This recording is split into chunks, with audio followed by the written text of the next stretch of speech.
Hey Banjo barbecue friends, it's Allie. I'm here on this side of the camera today to show y'all what we're doing for dinner. I've got the barbecue pit smoking behind me. I'm gonna go ahead and show you what we're into. All right, so this is what we're cooking on today. This pit barrel cooker. We got some charcoal in the bottom. We got it lit. We're just letting the smoke roll for a little bit and we'll get prepping on some of the goodies for this evening. All right guys, this is what we're working with today. So Ingles had pork butts for, let's see, $1.68 a pound. So that is super cheap. $1.68 a pound, originally almost $3 a pound. So we're always on the search for cost-saving dinners, but sometimes you kind of get burnt out on just barbecue.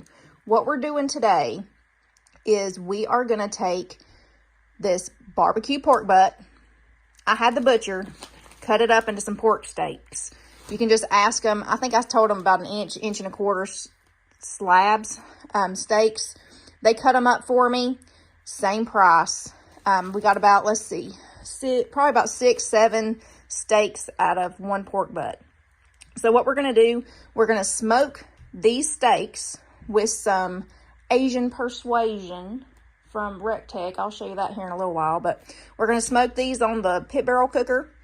We're going to wrap them up with butcher paper here in a little while with some teriyaki sauce and have some rice, broccoli, some good old Asian dish with this pork butt that we got at Ingles.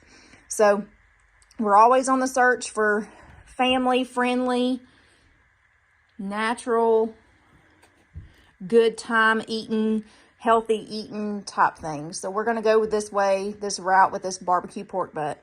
Stay tuned, guys. All right, we got that smoke rolling. The charcoal's turning white. What we're going to do is just slap that grill grate back on there, let it burn off a little bit, let it get hot, and I'll get the barbecue ready. This is what these pork steaks look like, y'all. Look at them things. They are huge. And we're working with this Jody's Asian Persuasion. I'm going to get these things slapped on the grill, and I'll be right back with you. All right, time to show you what I got going on. Now, this is those pork steaks on there. There's 6 of them, and they are massive. We're working with Big Daddy pit barrel today. We got the mini one over here, the smaller one, but this is the Big Daddy, so these things fill it up. It's huge. We got a thermometer in the thickest part of that steak there, and one just hanging out to see the temp on the smoker we got rolling. So I got those probes in. We've got these little rods in here. We're going to slap the lid on this sucker and see what happens. All right, now let me show you. Mama's got toys. Okay, so this is Mama's bread maker. It is super convenient for nights where we want some rolls to go with dinner, or if we're working in the morning, we can always start a loaf of bread. It'll be done first thing in the morning. We wake up, we can have toast, whatever we want to do with it. But we'll link this in the end in the description box. But this is a Nuretva, I think I said that right, bread maker. We got it off Amazon. It is super, super convenient. We're going to make some rolls to go with dinner tonight. I got some cream cheese and some, let me show you, and some pineapple jalapeno pepper jelly to go on these rolls. So we're going to have that kind of like a snack after dinner. But we're going to make some hot yeast rolls. So let me show you how I do it. I'm going to go ahead and take my bread pan here. I'm going to pour in a cup of milk and melted butter in the bottom. I got some sugar. I've got 2 eggs. A little bit of salt, probably a couple teaspoons. And then we're gonna do 4 cups of bread flour. And again, you just put it in this little pot and it'll just all snap inside the bread maker. It'll knead it, rise it, all that for you. So all you have to do is dump it out and form the rolls. And then we're going to do 2.5 teaspoons of this active dry yeast. I think I've done this so much, I've got it all memorized. 1, 2.5. All right. So after all that's together in this little pot, you just lift it up here, drop it down in the box, the machine. It snaps in.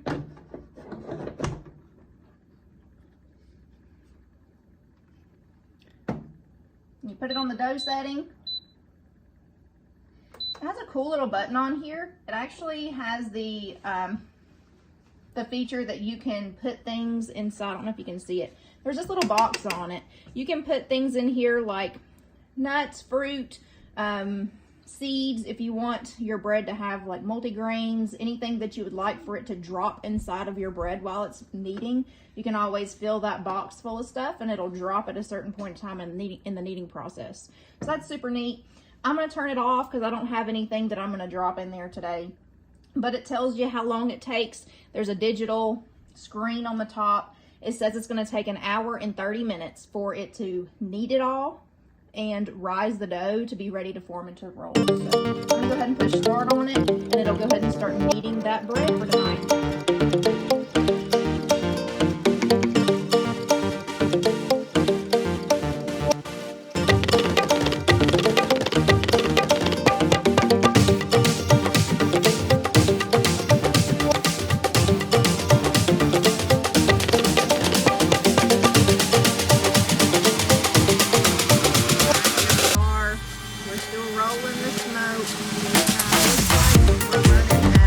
Almost 170 for the internal temp of the pork. That's considered done, but what we're going to do is at this point we're going to take them off the smoker. We're going to wrap them up with some butcher paper with some little bit of butter, a little bit of teriyaki sauce, wrap them up and stick them back on the pit. We'll show you what that's like.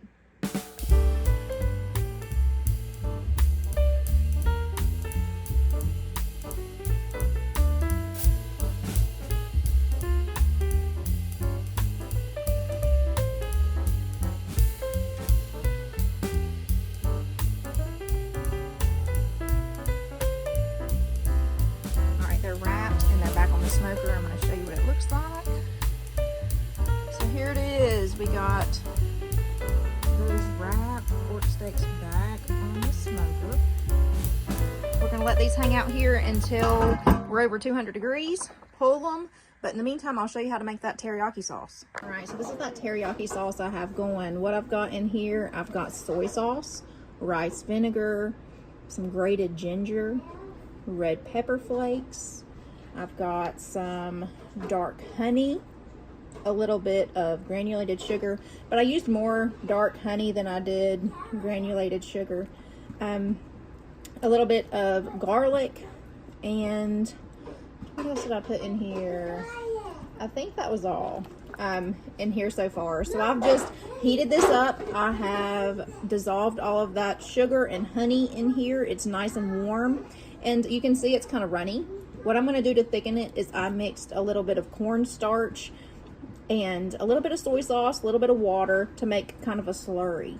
I'm going to go ahead and mix that in there. This is what it looks like. It's just cornstarch with soy sauce and water. I'm just going to pour that in there and let this continue on low.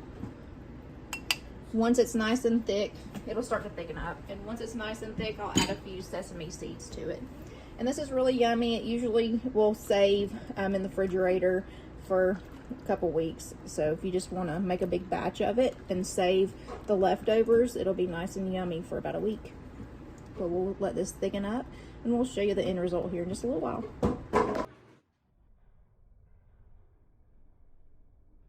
All right, we just got them pulled off. Let's see what we got. They hit an internal temperature of about 205 degrees. They are hot and juicy. Okay. But this is what it looks like. This is what it looks like here. I'm gonna get it sliced up here. Then we'll get it plated up and show y'all what our dinner's like tonight. Oh man, that is so tender. Wow. It just falls apart. That looks so good. Well, I'm gonna get these sliced up and we'll start making some plates and show y'all what it's like whenever we get it all sliced up.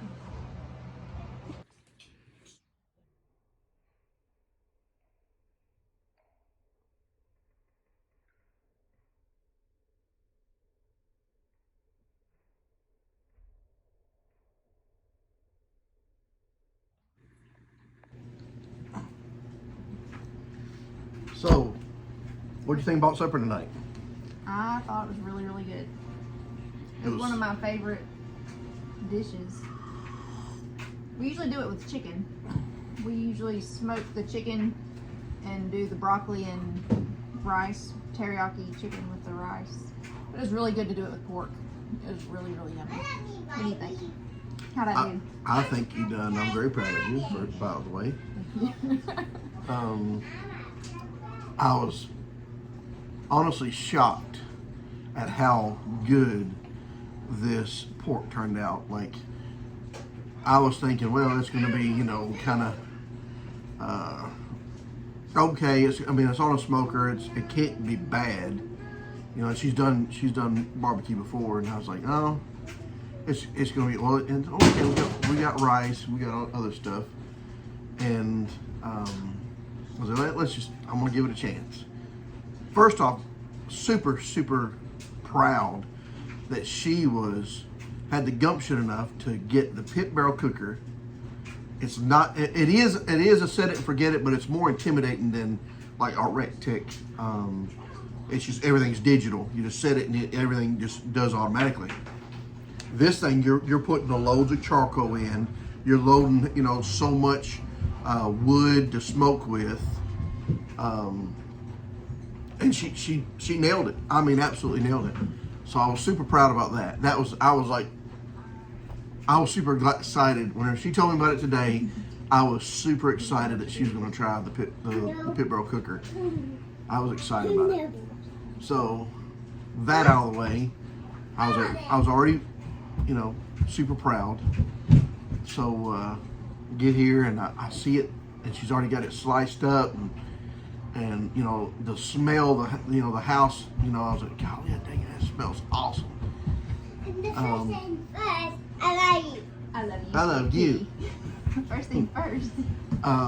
But yes, it was really good. It had a real super thick smoke ring, and she, of course, kept rubbing it in. And oh, look at this smoke ring! Look at this smoke ring!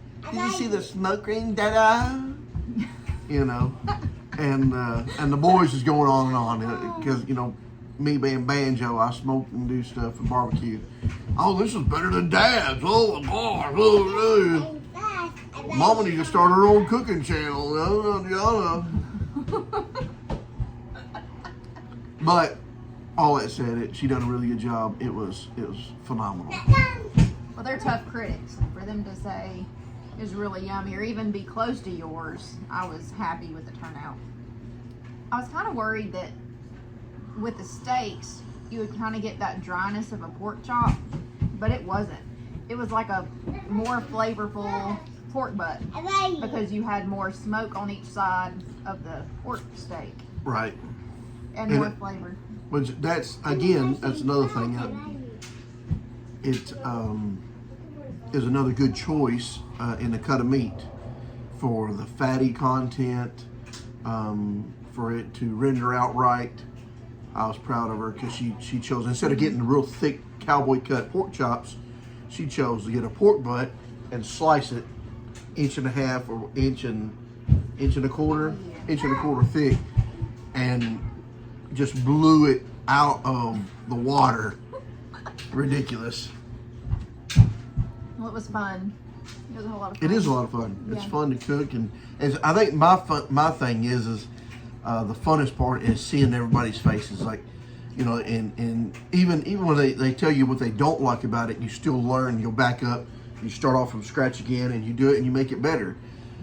I remember when I first started cooking and smoking and stuff, I had a bunch of pine needles and a bunch of pine sticks. I had no clue. And I just had one of those little Walmart specials, little square grills. It had the little round what do you call it? A little damper, fire damper on the top of it.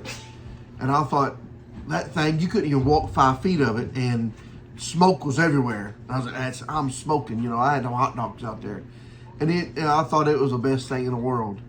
You know, but it had that pine. You know, that pine. I don't know. It just had that acidic pine taste in there, and it kind of almost made it sick.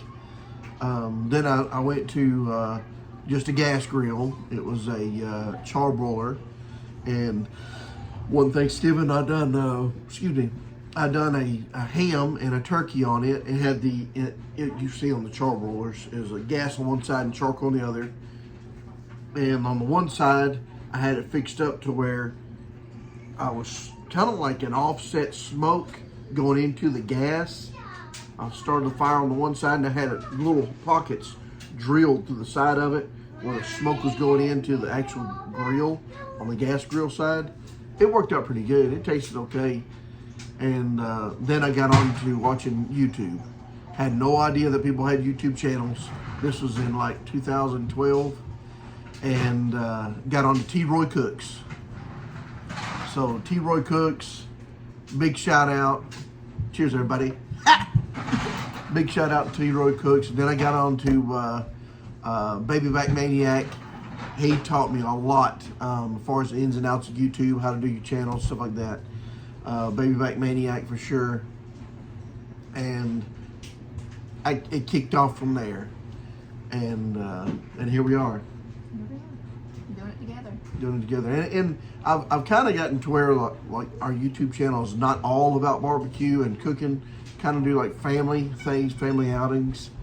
I get people requesting stuff all the time, like you ought to do this, you ought to do that. We kind of dabbled in it at work too.